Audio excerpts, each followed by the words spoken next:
I am sitting here with Jon Stettin from Past the Wire. Thank you so much, Jon, for being here with me today. No, thank you for having me, Tatiana. I really appreciate it. Thank you. I am so excited to have you on the podcast because you are one of the best wagering experts that I know.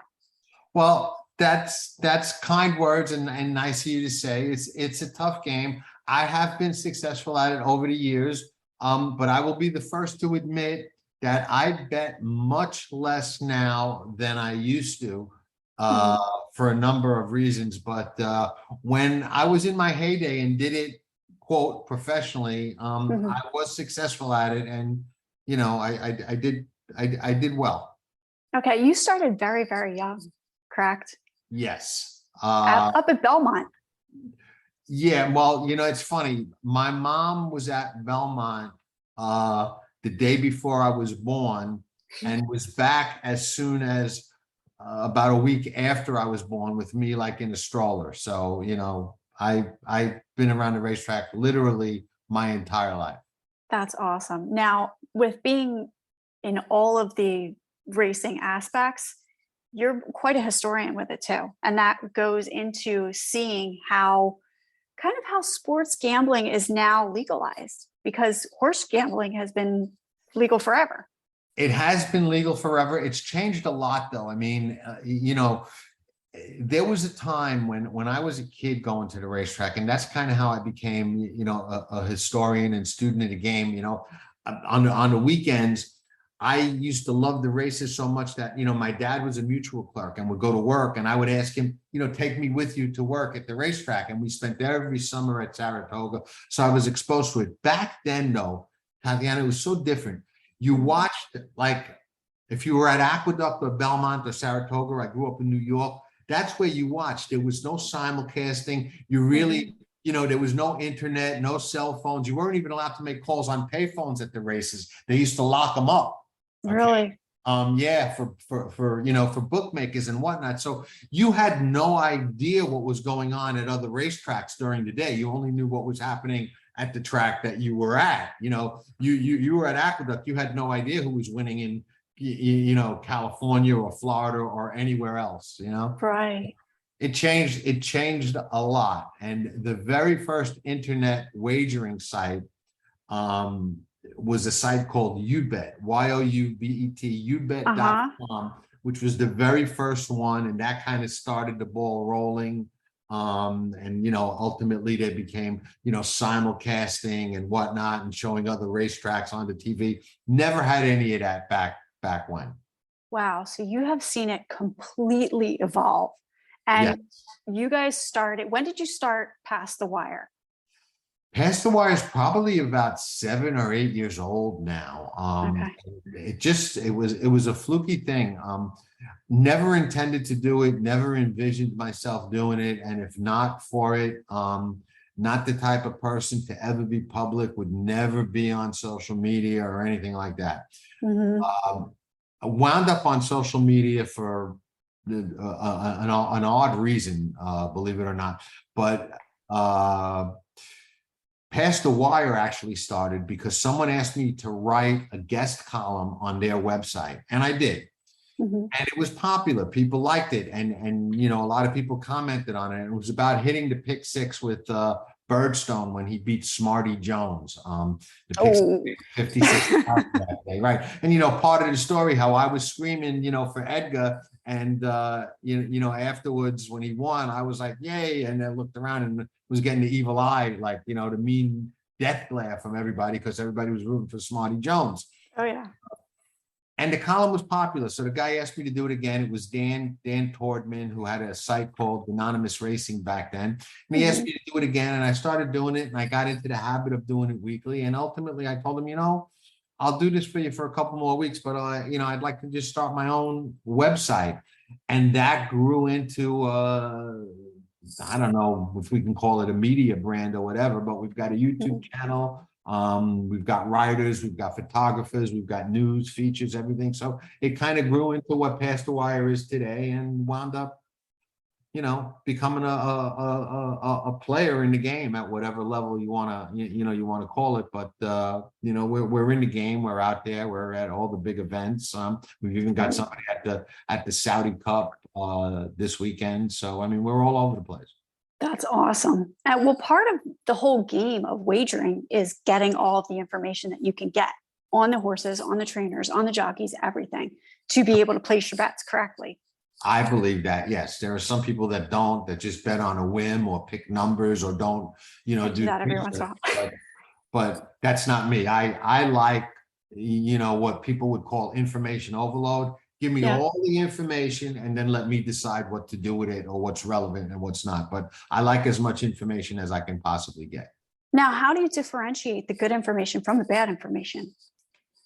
That's an interesting question and probably a tough question to really answer. And I think the best answer that I would give you is that it comes with experience. Mhm. You get to recognize the BS, and I tend to gravitate towards information that's factual as opposed to opinionated. I never read or look at what anybody else likes or thinks about the outcome of a race. I'm friends with a lot of trainers, a lot of riders, a lot of owners. I never ask them who they like, if they like their horse. I'll talk about races and horses with them, but more often they'll ask me if I like their horse. I tend to look at things that are objective, not subjective. Fractional times, when they're accurate, class, past performances. I watch a lot of replays, take a lot of my own notes instead of relying on other people's notes and other people's opinions. When they watch a race, because we all see things differently. You may watch a race and see one thing that you think is important. I may see it from a totally different perspective. So if I'm going to bet my money and invest my money, and I look at betting on a race like an investment, I want to bet on my opinion, not anybody else's. So I tend to look at, raw data information and then replays, which I think in today's game are the most important tool for the bettor. Watching replays, taking your own notes, forming your own opinion, and using that in conjunction with past performances that provide a lot of, information about, how previous races were run. But those are probably the two most important things to me.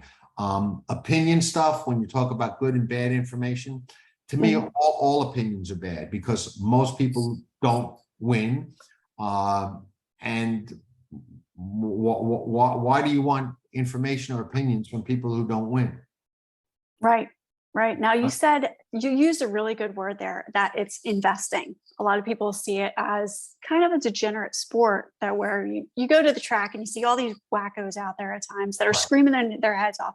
But it is actually, when you whittle it down and taking all that objective information, it's investing in that horse. It's investing in the rider. It's investing in the team. So you have to take all of that information into account. Right. And that's how I look at it. I look at, any bet that I make as an investment, the same way somebody would invest in a business or somebody would invest in the stock market or a hedge fund or something like that. I mean, that's the game I play, and I play it like, I play it to win. So I look at it as an investment. And, when you make an investment and you invest your money, you want every edge that you can get. You want all the information that you can gather. You want to make a well-informed decision. Now, horse racing, there's always going to be intangibles. There are going to be things that we can't predict.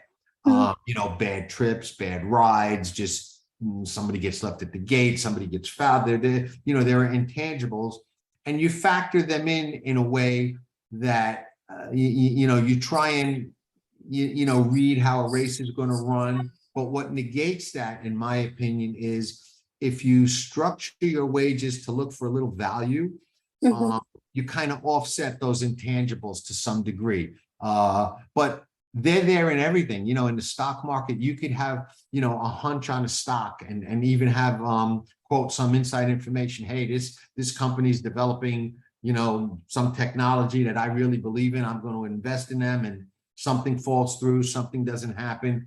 Intangibles, you know what I mean? You could open up and put your money in the best restaurant ever. Okay. And then somebody opens one around the corner that might not even be as good food as yours, but they've just got the personality, the right contact, something. And all of a sudden, you're in trouble. So there's always intangibles in any kind of investment. And when it comes down to it, I look at it, people, like you said, put that stigma on gambling and think it's like degenerate. Mhm. All investments are gambling. You know what I mean? You go into hedge fund. How many people, when the economy goes bad, like, oh, my 401k is tanking, my investments tanking, my portfolio, it's all gambling. You know what I mean? Even if you open up a business, you're gambling, it's going to be successful. You know what I mean? So it's, that stigma comes with horse racing, but in reality, any type of investment, if you're not going to work and getting paid for a task type job, and you're in any kind of business for yourself, it's a gamble. Okay, can you take us back to the first bet you placed? It's a really funny story, and I want you to share it. The first bet I placed? Yeah, the one where you gathered all your money up and you Okay, all right. No. That wasn't the first bet I placed. That was the first big bet that I placed. Okay, yeah. Okay. Walk people through that one, because nobody thought that horse was going to win, correct? No, nobody really thought that she was going to win, and she was running against a very, very heavy favorite and a champion named Devona Dale. And the lesson was, I thought, what an easy game this is, because I said, wow, this was just so easy. But it was not long after I learned how to read the racing form, and it was in the Alabama Stakes at Saratoga, and we were up at Saratoga for the month of August, like I had always been. And I read the past performances for the Alabama, and the headline of the racing form was Devona Dale, champion goes in Alabama. And I read the racing form, and this horse named, the filly named It's in the Air, just stuck out to me as the only speed, was going to go wire to wire. Nobody was going to be close to us. She ran the fastest quarter every way around the racetrack, and I was like, I don't understand how anybody is going to possibly beat this filly, or why anybody thinks that they were. And I was a little kid, you know what I mean? So I went to about 10, 12 years old, maybe, I don't even know, probably even younger. We could look it up, because it's the year it's in the Air won the Alabama and Devona Dale lost, and I was born in 62. So whatever year that was, that's how old I was. But I didn't have a lot of money, maybe 100 or two. And what I did was I went to the racetrack. I'm like, that's not enough. I need to bet a lot of money on this. I mean, this is, in my opinion, back then, sure thing. And I borrowed money from everybody. My dad was a mutual clerk. I knew so many people there. I went to everybody, and I gathered well up over like $1,000, which back then for a little kid was a lot. That's a lot. Right? And I bet it all. I bet everything with no fear. Just bet it all. And she won. She went wire to wire and won easy, just the way I had seen it in my head. And I paid everybody back with a little bit of extra. And I was, the hero of the racetrack that day. And I said, wow, this is an easy game. I'm going to do this for the rest of my life.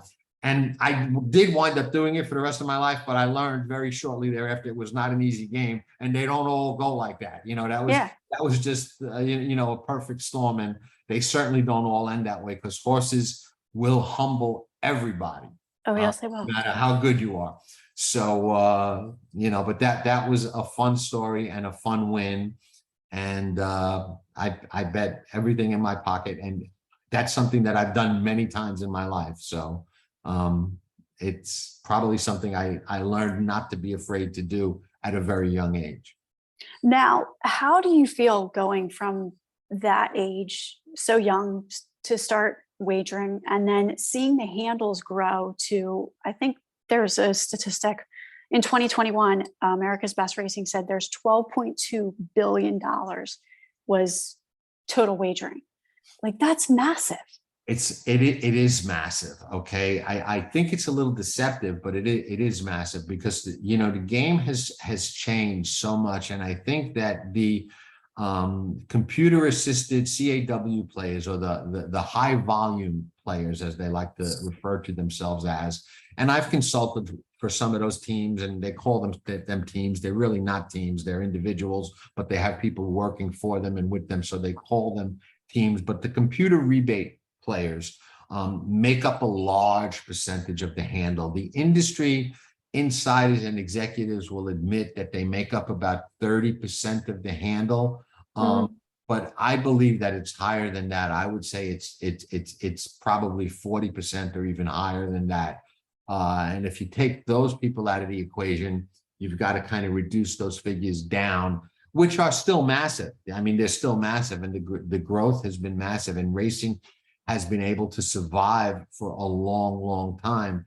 I don't know that that will continue. I think there's a lot of issues that racing faces that can hurt that sustainability, but they've fooled everybody. And despite some poor management and lack of marketing, lack of attracting new fans, that handle is what it is, and it is a massive amount of money. You just brought up all the computerizing of everything. Now we're starting to see some of the horse racing itself go into the metaverse and into the fantasy leagues and everything, with Stable Duel, with a Game of Silks. Are you involved with it in any of that, and how do you feel that's going to go? I am with Game of Silks. Okay. I believe Game of Silks has a tremendous future in the game. And, you know, I've discussed this with the founders of Game of Silks and their marketing people. And I don't even know that they realize, well, I guess they do, but I don't think they realize how possible the vision that I have for them actually is. And I can see it happening. They believe they're going to grow exponentially, and I do as well. But here's the other side of that coin. They may grow bigger than they think, because, you know, racing's got issues that it's not able to tackle. You know, the cheating is one issue that they fail at policing properly. Aftercare for our horses is something that we fail miserably at. There are still far too many horses that wind up in slaughterhouses for a game that's played by billionaires, not millionaires, billionaires. You just you know, mentioned figures before about how much is put into this game. With those kind of numbers, we should be able to take care of each and every racehorse that retires and make sure that I'm an animal lover, so you know, I have a lot of confliction about the sport that I love, because I don't think we do enough for every single horse. So with that said, okay, you have these animal rights groups who I've got the same issues with that everybody else does, you know, groups like PETA and whatnot. But what you have to realize is, like them or not, those groups are very powerful, have a lot of money, and are strong lobbying, okay? If they wipe us out, Game of Silks could become horse racing. Racing may become a virtual thing only, because if racing ever became just strictly virtual, like, you know, the video lottery machines and the poker machine and something, if it evolves to that, that gets rid of the aftercare problem, that gets rid of all the injury problems, that gets rid of at least the drug cheating problem with actually live horses. I'm sure people will find a way to cheat the games. I'm a big poker player, love to play poker. I'll sit down and play poker with anybody, but I won't play online because I don't know that they're not cheating online. Right. You know, I mean, I'm looking at a computer screen of somebody's hands. I don't know that they can't see my cards or whatnot. I mean, I know hackers that could hack into anything, you know, and laugh at some of the things I tell them is secure. They're like, that's not secure. I could get into that, you know? Right. So, you know, but I do think there is a possibility that racing in maybe 5, 10, 15 years can be strictly a virtual sport, which is something I would hate to see happen, but I think it's more of a possibility than people realize. Well, you brought up the cheating too. A lot of times you see on social media, especially Twitter, because there's a lot of horse racing people on Twitter. They use that as their primary platform to talk back and forth. But as soon as they don't hit a combination, it's all of a sudden a cheating thing. Right. So how do you feel about that also? Whereas, well, it may not be, you know, it's just you didn't hit the combo. Most people on social media that talk about cheating don't even understand what cheating is. Okay. or define it differently. And because, you know, Jason Service and Jorge Navarro were widely suspected of cheating, and it turned out that they both pled guilty to cheating and doing what everybody was accusing them of doing. Because people turned out to be right about those two, now they think they're right about everybody that they suspect. You follow me? They're like, well, look, we were the ones that knew about, you know, Service and Navarro. First off, you weren't. Everybody knew about Service and Navarro. Okay, so nobody's smart for pinning out Service and Navarro, because everybody knew what they were doing. Entire backside knew. Now you have the problem where people think that anybody who wins at a high percentage, you know, is cheating, or, you know, they'll say, oh, look, this guy's horses always re-break. Most of the time, those horses aren't re-breaking. Okay, people don't even understand what re-breaking is. You know, and we did a video on Past the Wire TV explaining what re-breaking actually is in difference to these horses. And I'll use an example. You know, people will say, oh, look at Bob Baffert. His horses always re-break. They turn for home and look, they take off again. Well, if you've ever been around Bob Baffert's barn in the morning, you'll know how he trains. Okay. He's got a barn full of great horses. Okay. You go out together and train together. Okay. They're training with other quality horses. Okay. He trains in a way where when they turn for home, they know, and they're running against another good horse head and head. One of them that they learn, he teaches them, hey, this is when you dig down and take off and go. So first time out, they're in a race, they're running head and head, and they turn for home. And a lot of other horses quit after they get those kind of pressure, you know, because they're tired. His horses don't. They change leads and they accelerate because they're taught and trained to do that in the morning, and they have that experience. He has that luxury because he's got a shed row of quality horses. When you've got 3 or 4 horses and you're taking them to the track individually, and you have nobody to train like that with, and they're training on their own, you can't put that kind of speed, endurance, and foundation into them. So when they get pressure early, first time out, and they turn for home, they're not going to have that second gear. It's got nothing to do with cheating or some super potion that he's using that nobody else has that's undetectable. You know, he's got more eyes on him than anybody in the sport right now. You know, I mean, to think that he's, you know, using some secret potion to make his horses run faster is in my opinion, ridiculous. But well, if anybody's ever watched his quarter horses, you will know that he's not. Yeah, but you know, you could argue that on Twitter all day long. People will bash you, call you crazy, you don't know what you're talking about, and they'll talk, look at Service and Navarro, look at this one. I mean, you know, is there cheating? Yeah, the smart cheaters, okay, and the really, really good cheaters, and the guys that are using substances under the table, most of them, I would bet, are low percentage guys that are smart enough to fly under the radar and use it once in a while when nobody knows, and bet and win and cash and beat us all because they're too smart to win at 40% and get all those eyes on them. I think those are the guys that they really should target and be looking at and trying to find, not the guys that are winning at 30% because they've got shed rows full of $1 million horses and know what to do with them. Now, how do you feel about the whole witch hunt that went down on social media with a lot of the bettors going into that whole Bob Baffert issue? And it was months. I'm never, listen, I've had it happen to me. I'm never a fan of the pile on mentality. I see it happen all the time. We live in a society and a culture now where people love to pile on anybody or anything they can that's negative. I've never been that kind of person. I don't do that. You know, I think it's sad to see. I think most people that do that and join those, you know, bully type mobs, you know, face to face, have no guts to go up to somebody and say to their face what they'd say to them on social media. A few do.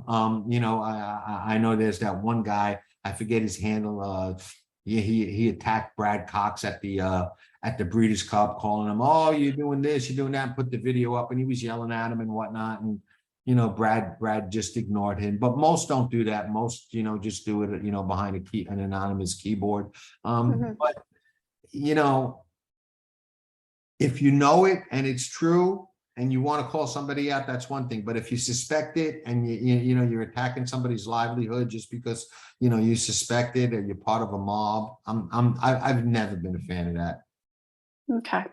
Now, what advice would you give someone that is just taking a shining to horse racing and just getting into it and wanting to go to a track, but is kind of nervous that they're going to sound stupid if they get there? What advice do you give that person?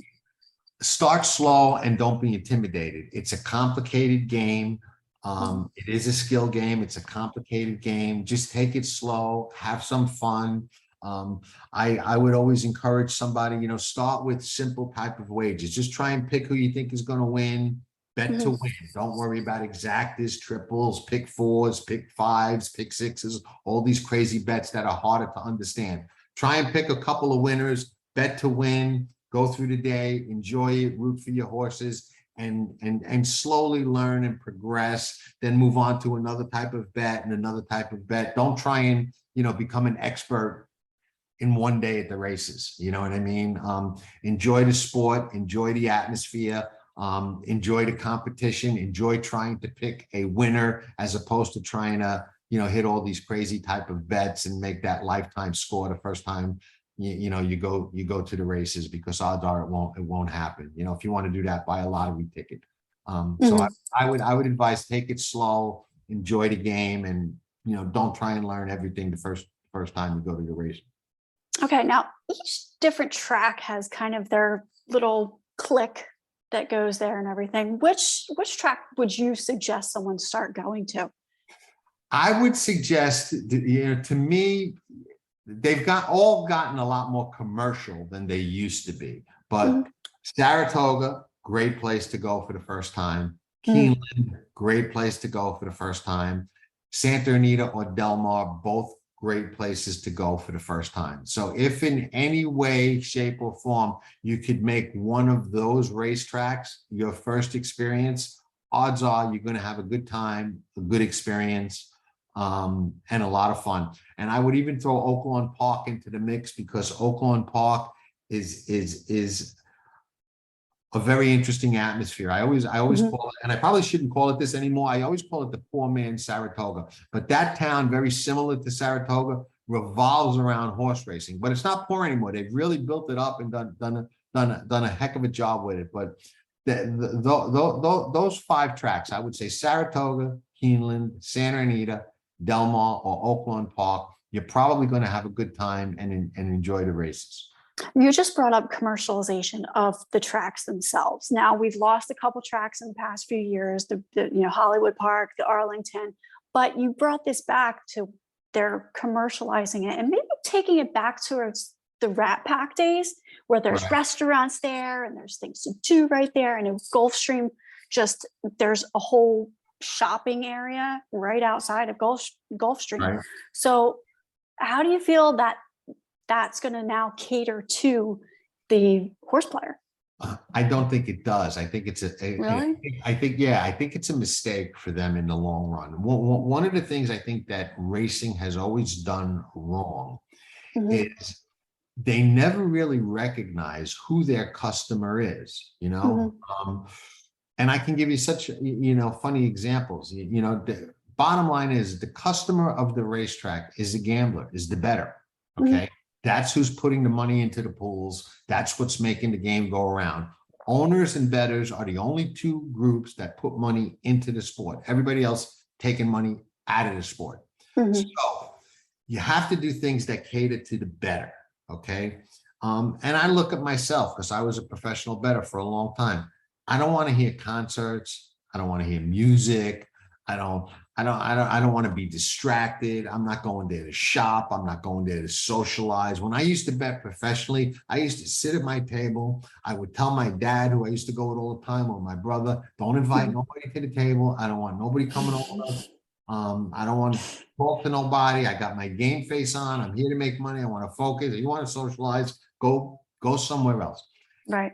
They pretty much understood that. And when I used to go every day back then, there were a lot of people that, when I got friendly with them, they would say, you know, I never spoke to you. You know, you always were like standoffish, unapproachable. Mhm.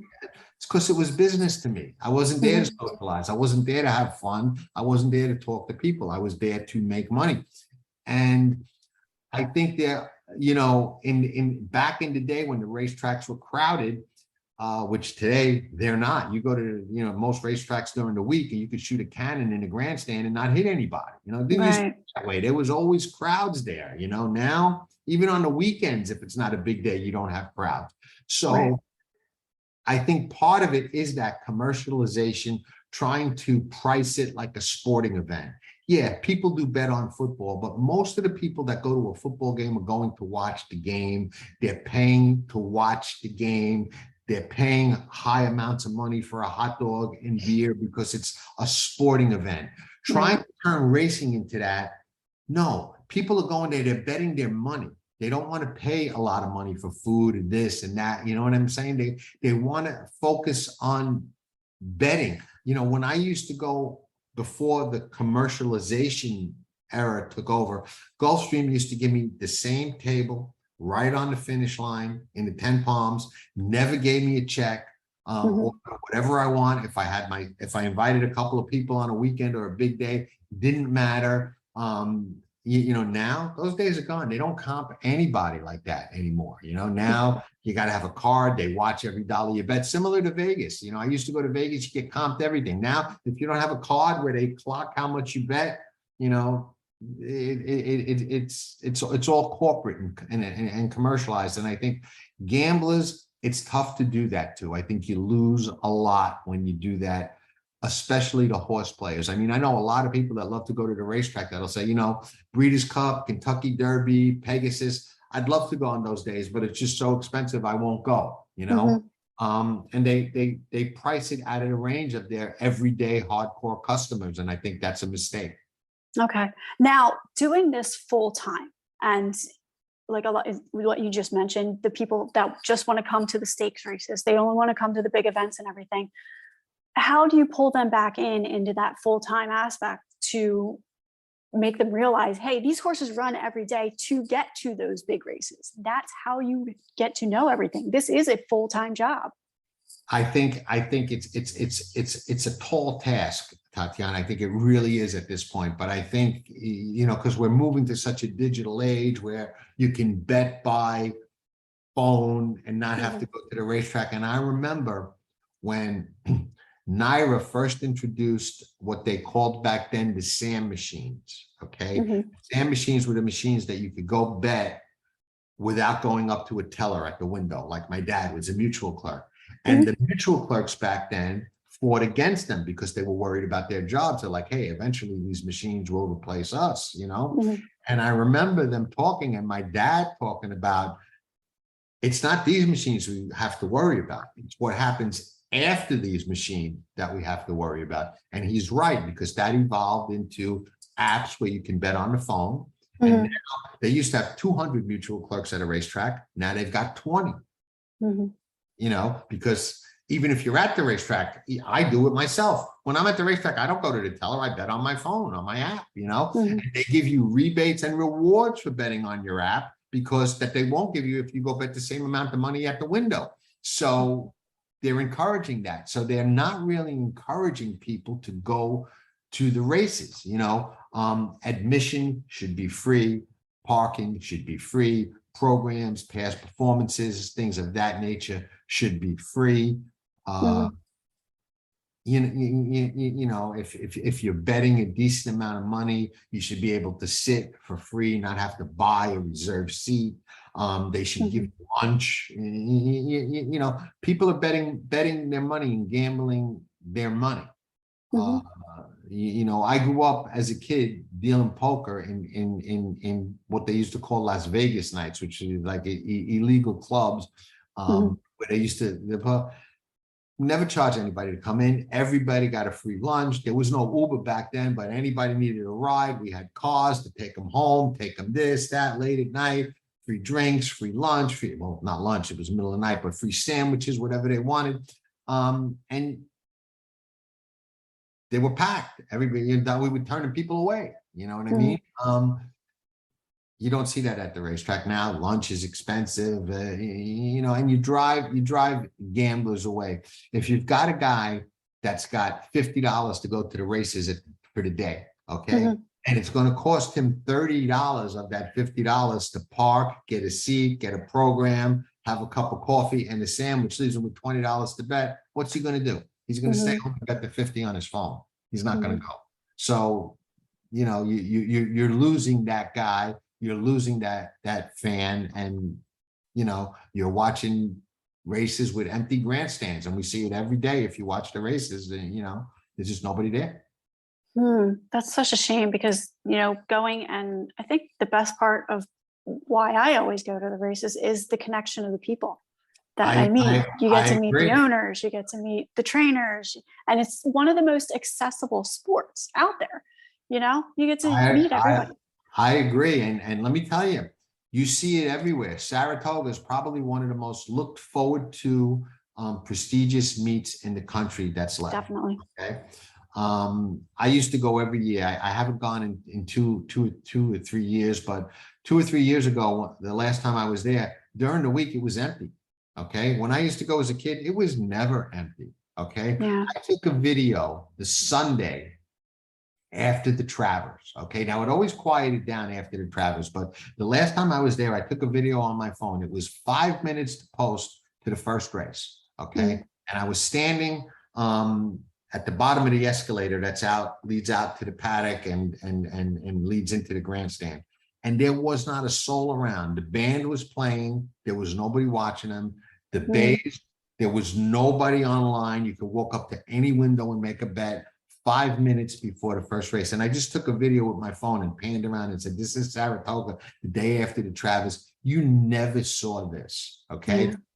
When 15 years ago, if you weren't online or ready to make a bet at that point, you were going to get shut out because you couldn't even get to the window. Now, there was not anybody at any of the windows. The handle was probably the same because people are betting on their phones and on their apps and from all over the world and all over the country, but there's no more of that atmosphere at the racetrack of, people being there and interacting and seeing people and whatnot. I mean, that's gone.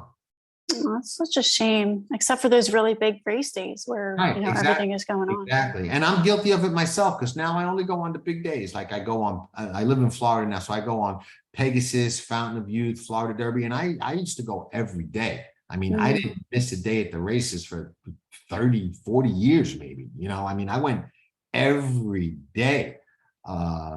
And now, I'll go to the Breeders' Cup every year because I enjoy that. I don't like to go to the Derby anymore because it's just too crowded and too hectic. But yeah, I go on the big days and that's it. Hmm.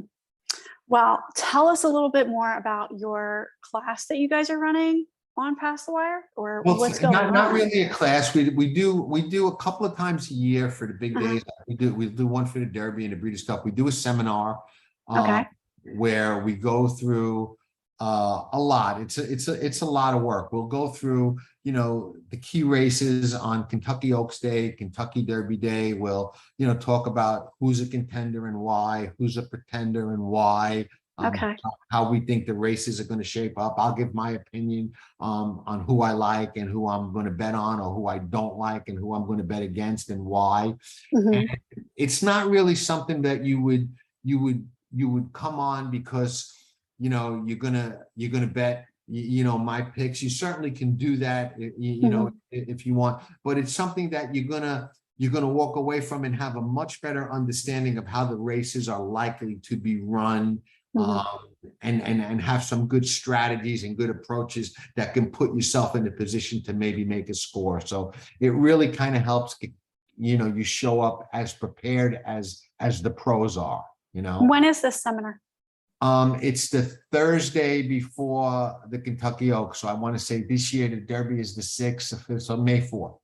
Okay, May 4th. Now, are you going to run this in between the Triple Crown races also? Another No, I'll seminar, or just do it. just the No, first one? no, just yeah, just we always do the Derby, and we always do the Breeders' Cup, and those are ones that we charge for. You have to pay to attend those. We'll do a bunch during the year, like for Travers Day, Mhm. and some of the Super Saturdays that are free, that anybody could just jump on and attend. So we'll do 3 or 4 free ones a year, but the 2 that we charge for, because they're just a tremendous amount of work and preparation that goes into them, are the Kentucky Derby and the Breeders' Cup. The rest are free, but we'll do maybe half a dozen, over the course of the year, depending on which races come up really interesting. I like to do the Travers because I love Saratoga. So we usually do one on Travers Day. Sometimes we'll do one for the Pegasus. It all depends.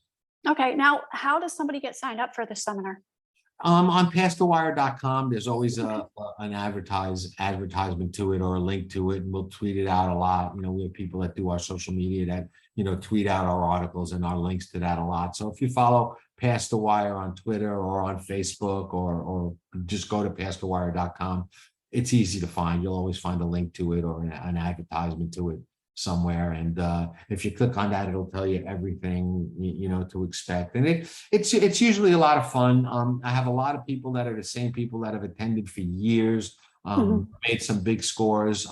There's always a Q&A where you get to ask any kind of questions you want, and I'll answer them, and it's usually an interesting and lively show, and we've come up with some good winners and some good scores over the years. Some tough beats too, but that's just part of the game. But I think the wins have outnumbered the losses, and we've had some big prize long shot winners. So it's been successful, and it's a lot of fun. I enjoy doing it.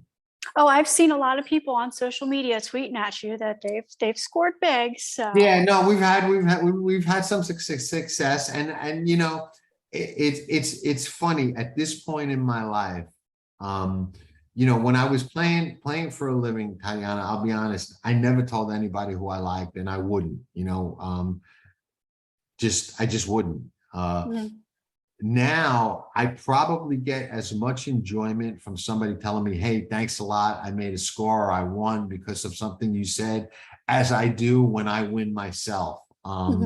Which I never envisioned that ever happening, but it really means a lot to me. And I have a whole folder of private messages I've gotten from people like that, that have just said like really, really nice things about, things that they've learned, or, horses that they bet, or scores that they made because of stuff that, we've talked about or I've told them. And that kind of makes a lot of the work, worthwhile, because it's always cool to, help people, and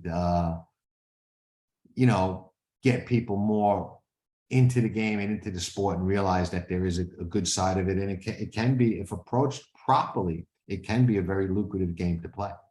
Oh, absolutely. And what's the best way for people to start following you so they can start learning about the game? And you can follow me at Jonathan Stettin on Twitter, but you're probably better off following at Past the Wire, or just go to pastthewire.com, or going to Past the Wire TV, because my personal Twitter account, I hardly go on anymore.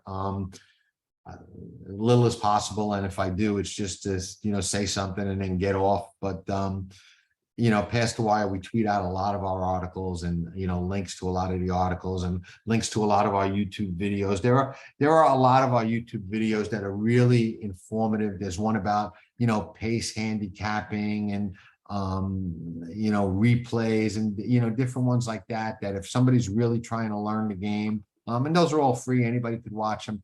They're really good for that. They're a good way to get some good basic knowledge, and even I would say intermediate or advanced knowledge of how to approach the game, because if you don't have a good approach, you're not going to win. It's a tough game, and you have to have the right mentality to beat it. okay, well, I have one last question for you, because I'm going to have to come to Florida and get you out to the racetrack, I because will come to you. Absolutely. You always are so fashionable. So what's the fit today? Philip You Plain. always got the lubes on. Philip Plain. Shoes, I'm into shoes. Okay? I know. I like shoes, and I only got certain brands that I wear. I'm very We've talked back like and that. forth. Yeah, I'm very funny like that. I'm very loyal to certain brands, and I only like certain brands. Like, I was on the phone the other morning and my friend was talking about, oh, he goes, Nike sneakers, they're all made here, they're made there. I'm like, he goes, everything's made in China. I'm like, my sneakers are all made in Italy. He goes, no, they're not. I'm like, they are. I said, I only wear Dolce Gabbana and Giuseppe Zanotti and Gucci sneakers. They're all made in Italy. I know where they're made. They're not made in China. He's like, well, maybe you got a point. He goes, but you don't even know. Sometimes they just make the label. It says made in Italy and they really made somewhere else. I'm like, no, not these brands. They're made. Not these ones. Yeah, no, I'm very loyal to certain brands of clothes and shoes, especially. Well, who's the guy you always have on that is really, really fashionable too? He's a bling master. What's his name? Which I don't know who you mean. The one that you were at the Pegasus with. That's the blinged that's Michael Averone. Yeah. You can probably out bling anybody. If you watch the video, the interview I did with him, it's a guy classic. Yeah, you know, a lot of people give him a hard time because he dresses that way, but the guy is I don't know. He's all about having fun. He's probably one of the sweetest, most generous, nicest guys you could ever meet. Just a really, really sweet guy. But I always try and get him, like, I'll say, my watch is platinum, it's better than yours, and he always outdoes me. But I got a watch surprise for him next time that we do that. I think I finally got him. I think I finally got him. So if he's at Fountain of Youth, you'll see it. I'll wait to the Fountain of Youth, and I think I may have him. Probably, I don't know. He's tough to beat, but I may have him. So, oh man, that's what I love about the horse races so much, is the personalities and all the great things that go on at the races. Hold on one second. So, Jon, thank you so very much for being with me. I appreciate it so much. And thank you for having me. I enjoyed your book. I only read one of them. I only read the first Ruby book. I meant to. Oh my gosh. I have no time. That's my problem. I'm so overextended with time and with my rescued dogs and everything else and regular life and handicap the website. I have no time, but I thought it was great. I think you're a great writer. Oh, thanks. And I'm thrilled you had me on and thought enough of me to have me on. I truly appreciate it. And thank you. Anytime, any way I could ever help. Anytime you ever want me on, any questions, anything. And if you ever go to Gulfstream, please let me know. Make sure. I'd love to say hello. Oh, I'm absolutely coming down. I like I said, there's shops outside of there, and I know you don't think it's good, but I do. So I'm sure you do. Yeah, no, I'm sure you do. And they do have shops there as well. Yep. So, all right. Thank you, Jon, so much. Thank you so much. And definitely you're coming back on sometime. All right. Anytime. Ciao. Thank you so much. All right. Have a nice night. Okay. Bye.